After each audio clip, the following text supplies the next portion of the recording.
Our next headline, a giant mystery hole has opened in a region of Siberia that translates, the name of this region, which is the Yamal Peninsula, translates to end of the world. It's actually not that big in terms of giant sinkholes. It's big, but there are bigger ones that you could fall into. I wish that I could explain to you how big my fear for sinkholes is. Because they just swallow houses right up. You could be sleeping in your sleep, and then you are hundreds of feet underground suddenly. They're the scariest way to die. And I include alligator attacks and various other creatures. I'd rather fist fight an alligator than get swallowed by a sinkhole. Do you live in a region where sinkholes are known to occur? No. So if you had one fear, would you say that that's the one fear you have? Absolutely not. I have insane amounts of fears, but it's scary. The ground eats people and sometimes explodes. You don't know what's going to happen, guys. Sure, now you have to worry about it not just sinking, but erupting and then sucking you down. Yeah. Because of global warming. Because of global warming. Oh, and that actually dovetails nicely into our next headline here, that the Yellowstone supervolcano has been melting roads into, and I quote, asphalt soup. And that term was used by Yellowstone spokesman Dan Hoddle. And the quote is, it basically turned the asphalt into soup, and he also added, it turned the gravel road into oatmeal. So what we can gather is that he was very hungry while he was holding this press conference. But nonetheless, I mean, just like liquid food. So, obviously, Yellowstone National Park, there has been some sensationalism, or people think that there's sensationalism when it comes to supervolcanoes. And kind of adding super in front of anything almost loses some credibility. Because, supervolcano, that can't be a real term. No, this is a real term. The Yellowstone caldera, or the Yellowstone volcano, is a sleeping giant. Now, we don't necessarily have to be worried about it going off at any time.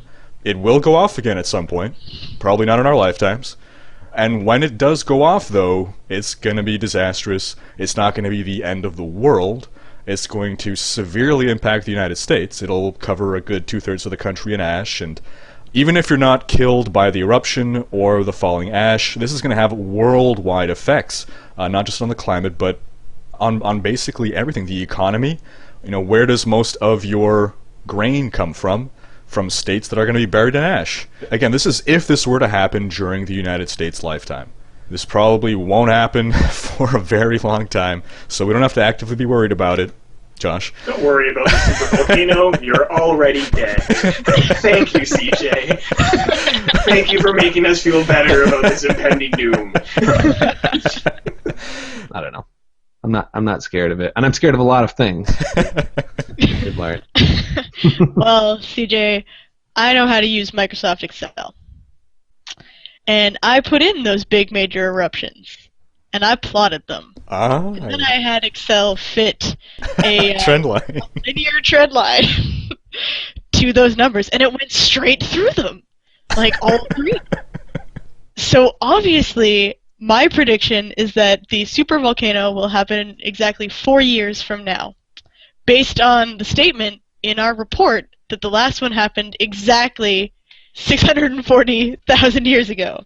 So my bet is 4 years from now, don't be anywhere near Yellowstone. Wait, so what points of data did you have?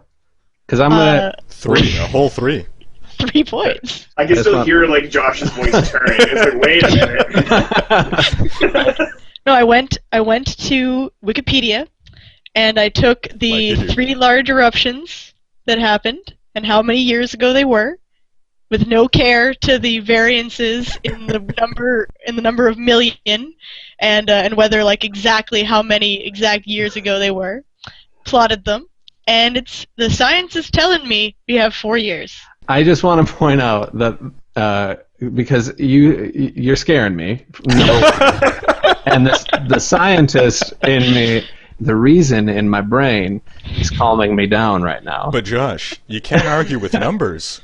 It doesn't matter how those numbers were acquired. Right. You can't. It doesn't matter what methodology we use. It's I just know a number. That makes it a fact. I know that you guys are just trying to scare me. And if you can see my shirt, I'm just soaked in sweat right now.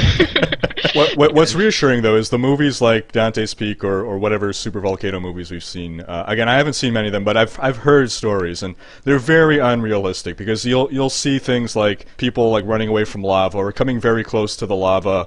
Lava is hundreds to thousands of degrees in temperature. If people were that close to lava, they would just instantly burst into flames. So that's completely unrealistic. You should actually be more afraid than what the movies are depicting.